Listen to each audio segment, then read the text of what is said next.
Hello, you guys, and welcome to another episode of Ask James. I am your host, James. See, I'm in a real silly mood today. This is going to be interesting. But anyway, I'm so happy to see you guys here this afternoon. Let's get down to business. Let's get in here, get these letters, see what it is that folks are saying, and see what it is that I'm going to say. All right, come on, let's go.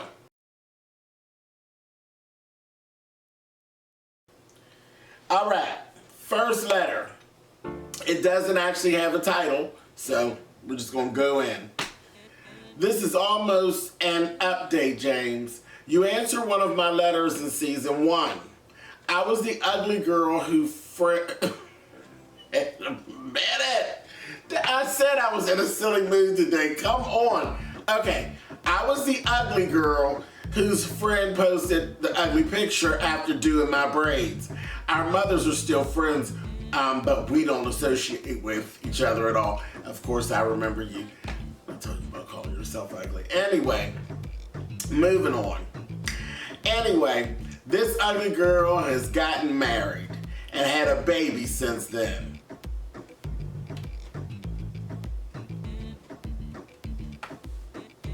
See that? I'm 23. My husband is 44. I was born and raised in South Carolina, but I met and married a man from New Jersey in May 2018. I met him down south, but a few months after we got married. He got the sudden urge to move back home, so in August we arrived in Jersey. In September 2018, I found out I was pregnant and I realized I didn't want to raise my child there. So I told him I wanted to move back to South Carolina. He agreed, but his 13-year-old daughter wanted to finish the school year there. So I suggested that they stay there until the school year is over and just visit me often. He's visited me every month since I moved back in November, and I feel like I love him more than when we lived together. It's like when we first met again. We talk all day and all night. I love that. I don't have to smell his stinky work boots, watch the TV shows he likes, listen to the music he likes, help him find stuff that's right in front of his face, etc. I had my son 3 weeks ago, and his daughter's school year is over in mid-June. I don't know how to tell my husband that I want my own apartment and he should get his own place too. I don't want a divorce or even to separate legally. I just want two people who are deeply in love to live separately, but I have a feeling that's going to be a hard one to explain. Any suggestions? Yep, I got a suggestion. Stop playing. Stop playing. You acting that. This is foolishness. Pure foolishness. You're married, brand new marriage, and you want him to live one place and you to live one place. That's not a marriage. That's not a relationship. What that is a space for someone to infiltrate. That's what that is. That is nothing but a recipe for disaster.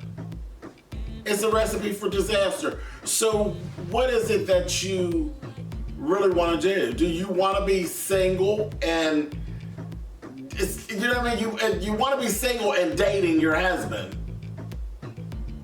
But I'm telling you, that's dangerous. Even the fact that he went for the whole I'm going to go back to South Carolina and y'all stay in Jersey, that's surprising. That was surprising. And you were pregnant? That's surprising. Then again, you know what? Back up, James. Back up. Because you two got married. Y'all got married and it didn't take very long, so you might be equally yoked. Go on and tell him. Go on and tell him. Tell him what you think. But if he look at you crazy, shut it down and leave it alone. Because, yeah, I had to think for a minute. Because the two of you may actually be equally yoked, and he may actually feel the same way, but I ain't never heard of such. I've never heard of such. And when I read this, it said to me, this is a space for somebody to get in and cause confusion on either part, on your part or his part. And it is so easy for some. You know, even as much as you feel you're so in love and everything about them is so great, people have a way of infiltrating when there's any type of a little space. And that's like a large space. But again, like I said, he may be actually feeling the same way. So what the hell? Throw it on out there, see what he says. But if it look like it's going left, girl, wrangle it real fast before you hurt his feelings. Because that's the only thing you gotta watch, is that might hurt his feelings. Like, do you really don't like me, or what's really going on? You know what I mean? So, hey, what the hell? Ain't no need to be miserable. Throw it on out there and then see what happens. See what happens. I'll be, and then write me back, child. You know I'm nosy. Write me back, cause I would be floored. I'm gonna fall out. You will see. I'm gonna fall all the way out if he say, "Yeah, let's do that." But yeah, I me personally, wouldn't happen. Wouldn't happen. Not me being married and all this stuff. And I think it's just a thing of, you know, it's true. Absence makes the heart grow more fond. And I think that's basically what's going on. That's child. But whatever. I've said what I've said. Throw it out there. See what he say. Girl, write me and let me know what's going on. All right. All right, guys. Let's move on to our next letter. It's actually titled, Need Advice. Goes like this. Hey, James, I just want to tell you I love your channel and keep up the good work. Thank you, babe. Okay, I'm 29 years old, single and lonely. I feel like I'm having a quarter life crisis. I'm having a hard time keeping a job. I jump from job to job, not happy with myself. Sometimes I feel like a failure. I've been going through depression for the past 2.5 years.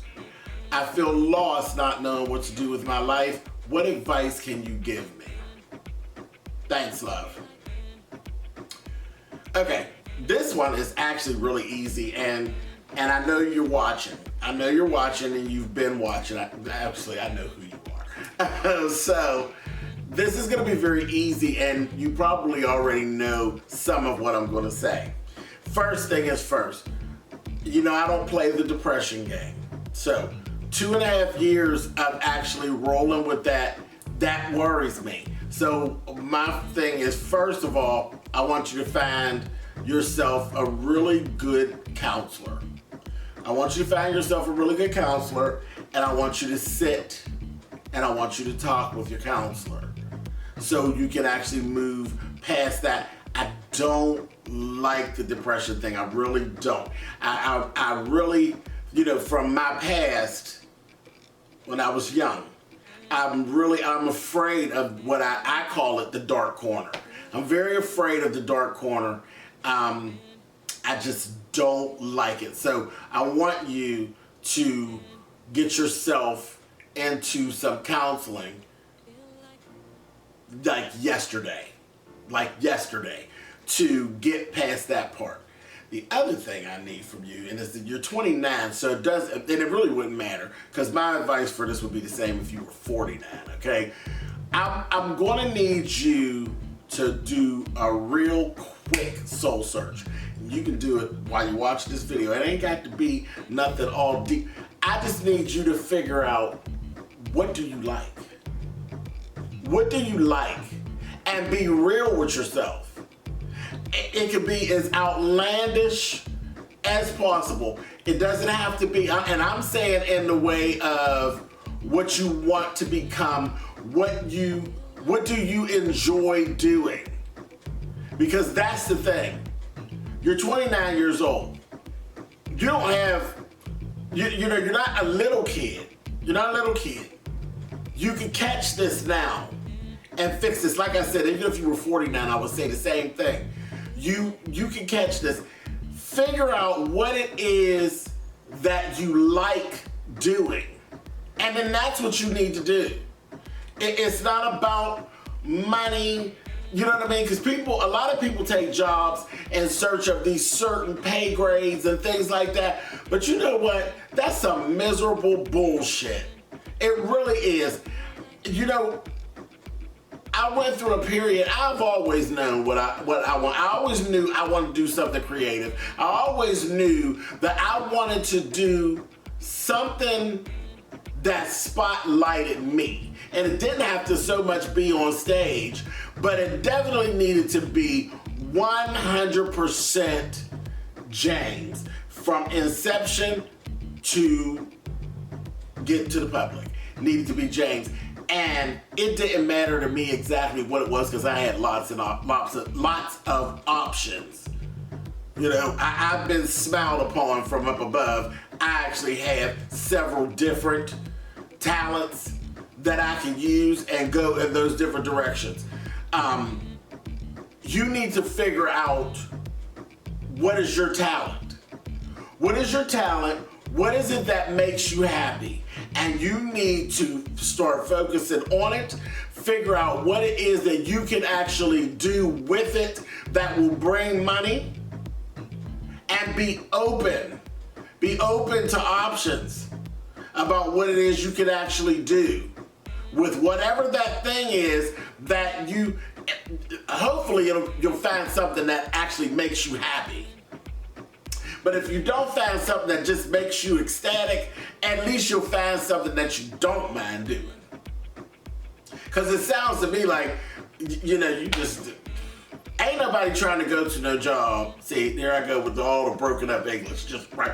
Ain't nobody trying to go to no job that they don't like every day. That's horrible. That is horrible. Chasing a dollar. I promise you, you chase a dollar, you'll fall down and skin your knees before you ever catch it. So that's that. Let me tell you another thing about this single and lonely. You're gonna talk to the counselor about that.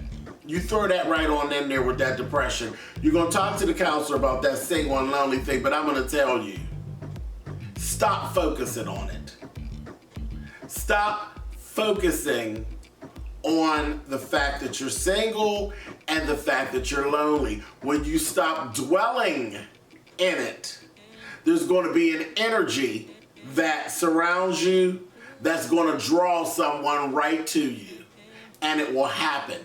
I can't stand folks running around looking for somebody. You go looking for somebody, you're going to find somebody, but it ain't going to be who you want. So stop dwelling on that, and I promise you, you're going to start to exude an energy that's going to draw the right person right to you. Right to you. It's natural.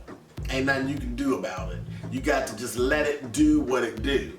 And everything will be fine. But you're going to throw that in. When you go to the counselor, you're going to let the counselor know that you got this whole little thing where you're feeling lonely. And I promise you, some of that is actually working in with that depression. When you get rid of those two things, sky's the limit. Sky's the limit. But the biggest thing right away, find out what it is that you don't mind doing. We'll start with that. Find out what you don't mind doing. And hopefully you'll fall into something that makes you ecstatic. And then you figure out how to make money with it. How to make money. Rather that be doing it yourself, have your own, you know, business, or working for someone else who's actually doing it. That's what I have to say about that. And I've been there. I've been there. You know, I didn't mind doing customer service, but then there came a point where I hated it. I hated it, and I didn't stay. I went and I found something that made me happy, and I went on and I fell into what it was that I always knew I needed to be doing anyway. But I wouldn't change any of it because the skills that I learned being in a Fortune 500 company, and those were all things that I needed for my life. I needed that. I needed the customer service background that I have. I wouldn't trade for the world. I just wish I hadn't done it as long as I did, because at a point I began to hate it. And not so much the customer service part, it was really the call center part of it. I began to hate that environment, and I needed to get out. It was given very much of this. I need to get out, or somebody is going to pay the price. So, and then here we are. Okay, so that's what I have to say. Find something that makes you ecstatic. Get yourself in with a counselor. Drop that lonely aura and open that door, and somebody gonna come in and sweep you right up off your feet. I'm telling you, it's gonna work. All right, baby, thank you so much for writing. Okay, you guys, this next letter is actually called Advice or an Ear. All right, and it goes like this. Firstly, thank you for taking the time to read this. I am a fan from the UK. All right, cool. This is my second attempt to write to you because part of me feels silly. Don't. We all got stuff going on, baby. We all got stuff going on. We all do. Okay, I am a grown woman and I have my friends, but I would like an outside opinion who won't have repercussions. I don't know if I want advice or someone to talk to, honestly. My mother died when I was 11, and both me and my sister were placed in the care of my alcoholic aunt and uncle. My grandmother did what she could, but you can imagine how that was. Okay, I grew up fast to care for my sister and learned early on that my sister couldn't handle it. I took the brunt of what I could.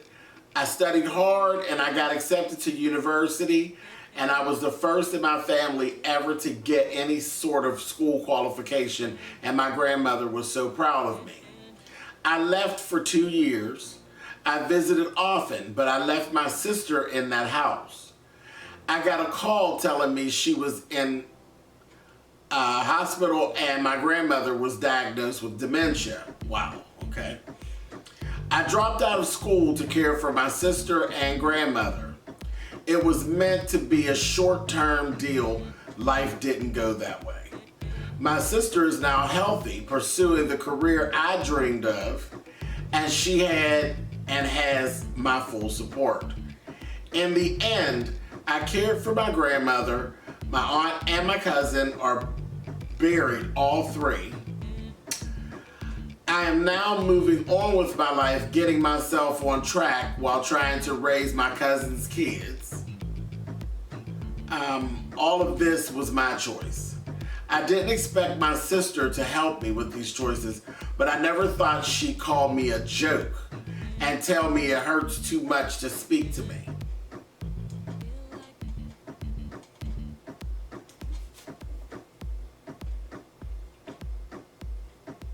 She says talking to me, seeing me, or spending time with me brings up too many negative memories. She wants to cut ties with me, and so far, I have pursued a relationship. My friends have advised me to give up on her. They call her selfish. I just can't agree with them. I'm more hurt and upset than mad. Should I give up? I don't want anything back from her other than a sister. I can't in my head ever see giving her up, but she seems to be living just fine without me. She really does look to be doing so well. Am I being selfish? Sorry for the book. Thanks for reading and taking the time. I hope you and yours lot as well. You know what? Your friends are actually right. Not only is your sister selfish, she's very self-centered. And not only that, there's a lot of, she got some other stuff. She got some other issues that ain't got nothing to do with you. Now, I'm not going to tell you to give up on your sister because she is your sister. And there's a bond, well, there should be, a bond between siblings that nothing can penetrate. But we got a whole lopsided little situation here. We have a situation where one person is in love and the other one obviously is not. Now, I don't know what's not in this letter. I don't know what could possibly have happened with your sister that's not being said. Did something happen in the house while you were gone? And is she blaming you? Which I see a lot when stuff like this happens, and it's this really, out there kind of, I don't want to look at you and I don't want to be bothered with you, and you're a person that actually put your life on hold and nursed her back to health and took care of everybody else around you. Listen, you've already set yourself up for good things, because see, karma works both ways. If you're a screwed up person, karma will get you back and you'll get some screwed up circumstances. If you're a good person, karma will get you back and then good things will actually happen going down the line. You're at the going down the line period. So from what I have here, your stuff is coming. Everything that you should have walked into, you're getting ready to walk into. Your sister sounds like, unless there's something that's not being said here, sounds like some displaced anger. And I talk about it all the time. Displaced anger is so toxic. It is so toxic. But what you have to do here, you gotta let it go. You gotta let it go. And listen to what I'm saying. Not let her go, because I'm not saying that, and I'm not ever gonna tell you, let your sister go. You can hang on to the hope that your sister will go back to being normal and sisterly as long as you need to. You understand me? You can hang on to it as long as you need to. And if it's meant for you to give it up, at some point you will give it up. But it won't be because somebody told you to. You understand? But it sounds like there's some displaced anger. She's mad at somebody for something and she's taking it out on you is what it actually reads as. And there's nothing you can do about that. But what you owe to yourself is not to sit underneath that and be her punching bag. Because not only is she a little self-centered, she's mean. She's literally going at it mean. To call you a joke, how do you look up and call, how does that happen? Someone to put their life on hold to take care of you? I mean, literally stop what you were doing, boom, cold turkey, to take care of you, and you stand in my face and tell me I'm a joke? That's mean. That's mean. But that's only something that only a sister can get away with. And again, with this situation, I'm speaking from a place where I know it, because my mother and her sister, my mother held on to the idea that her sister would go back to being normal for years. I never understood it. My whole life, I've never understood how my mother dealt with her sister. I've always thought my aunt was just a waste of goddamn time when it came to the way she acted toward my mother. But my mother always says, I don't pay her any attention. Because somewhere in that craziness, my actual sister is in there. And I would just look at my mother and say, girl, you better than me, honey. That's what I would say. Because I wasn't going through it. You know what I mean? And then as I started to grow, my little brother, he's interesting. He's interesting. He has his moments. And there's things that my little brother has done that I would never, do you hear me? I would never accept it from any of you out there watching. I would not. I would slap your damn face.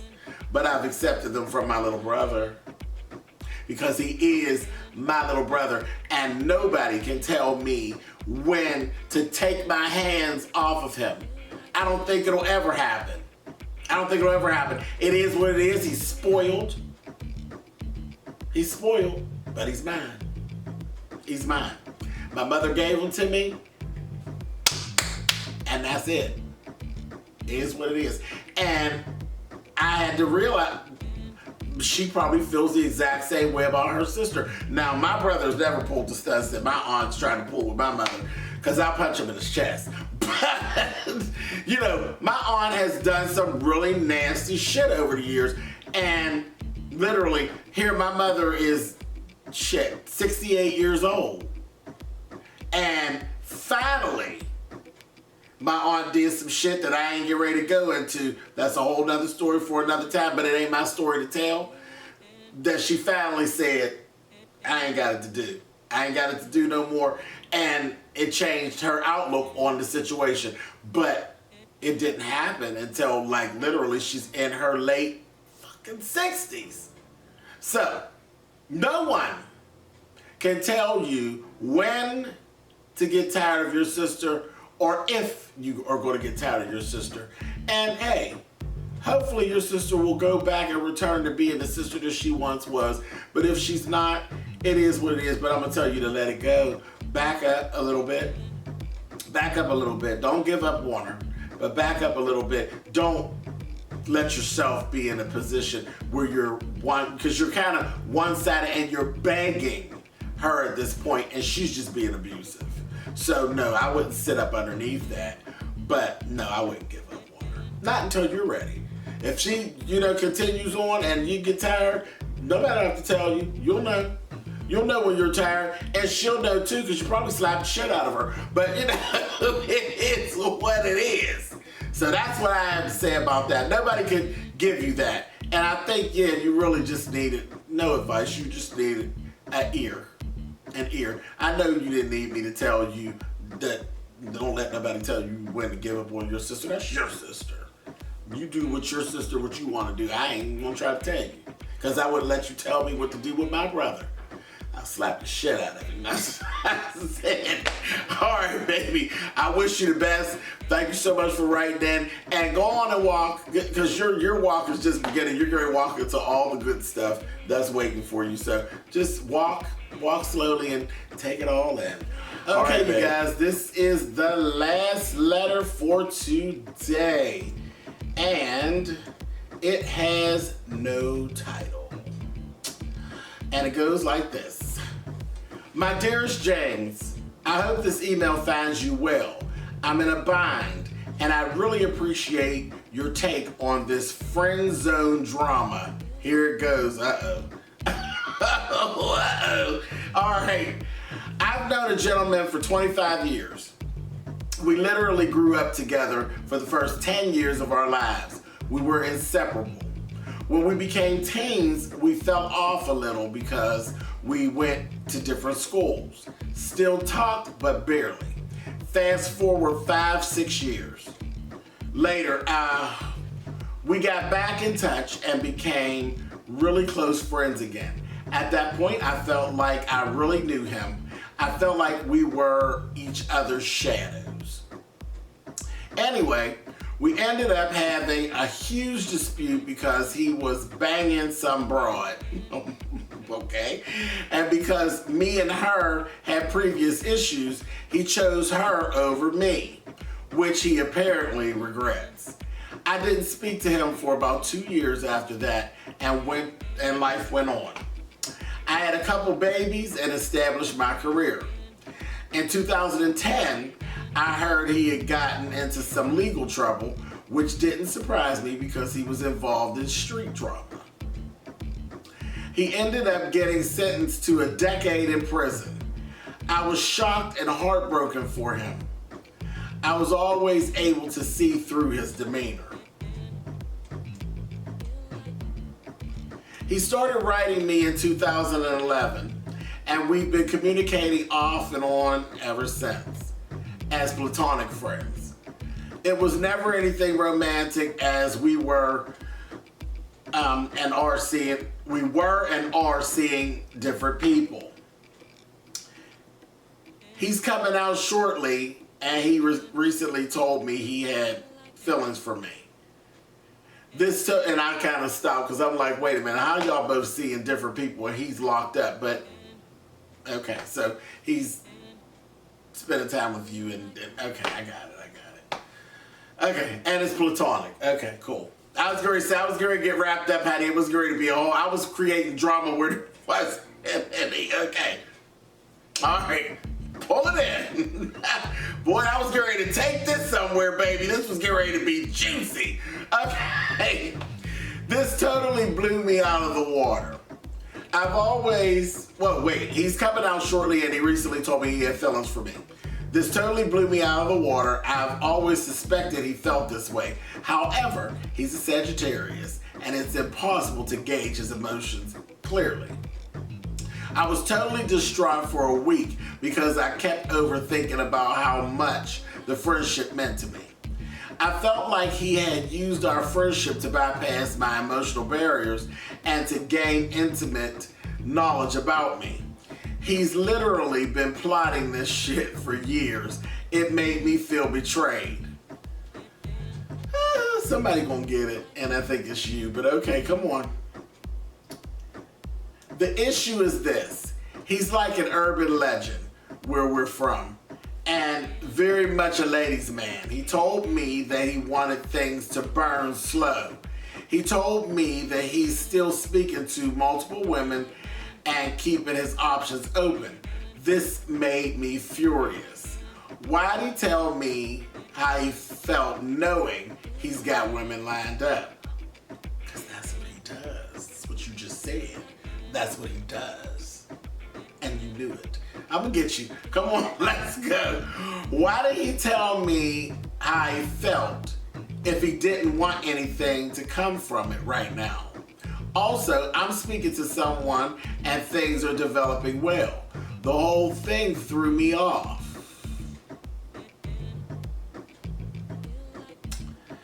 I'm gonna get to it in a minute. I totally panicked and sent him a message that had a goodbye tone to it. I just had to let him know that I felt disrespected and I felt he was playing with my emotions considering there are genuine feelings there. My girls think I'm crazy. Some say I should run like a marathon runner, and others say take a chance. I'm honestly confused, and I'm not even sure if this email makes any sense. I value your opinion. Love always. It makes total sense. Both of y'all full of shit. You and him. Y'all both are full of shit. Y'all both know, and y'all both knew how you felt all the way back to the beginning of this book that you wrote. All the way back when you got mad about him messing with the girl that you didn't care for, y'all both knew then that y'all kind of liked each other. Y'all knew then.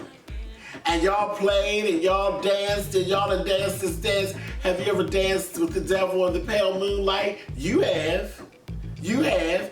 You opened up this dialogue and conversation of this platonic friendship with this man that you've been liking. And him who has been liking you. Y'all were both playing. Y'all were both actually sliding and cheating. This is what y'all were doing. This is what y'all were doing. You was easing and sliding, honey. You had somebody, but you were talking to him because you like him. It's okay. Just admit it. You like him. And he likes you. But you know how he is. You know how he is. So, here's the time when you make the adult decision. Do I give up what I have that I kind of like to play with the bad boy? Because that's who he is. He's the bad boy. He's fun. He's fun.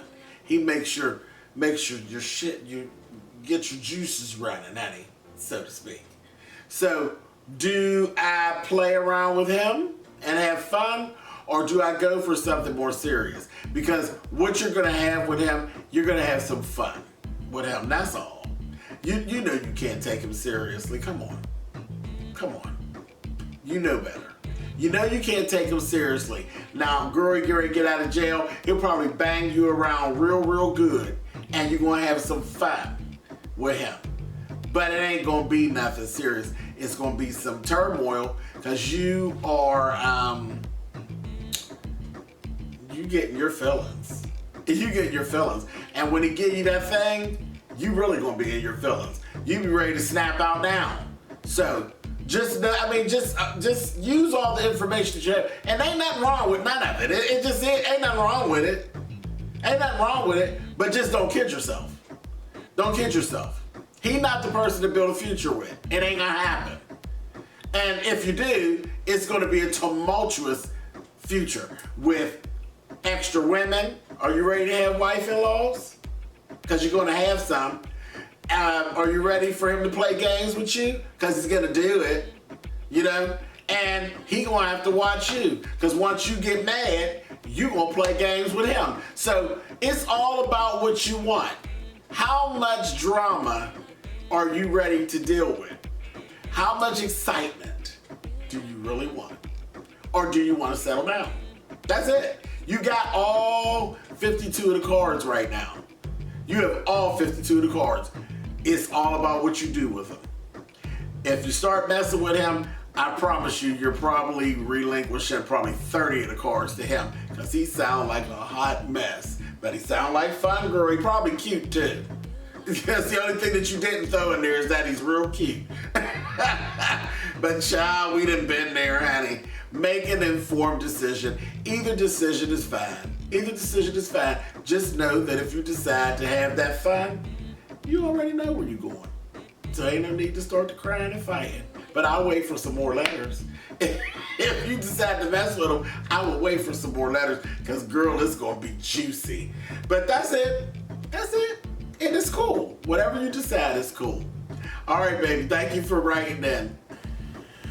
Okay, you guys, that is it for our show today. Thank you so much for tuning in. I love hanging out with you guys on our Wednesday afternoons. Listen, if you want to write me a letter, you can send it to my P.O. Box at James Colwell, P.O. Box 99432. That's Pittsburgh, Pennsylvania 15233.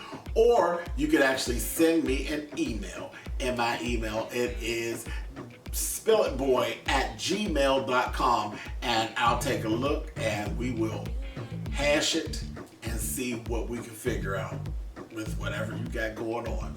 All right, you guys. Love you much. And I'll see you all next week. Later.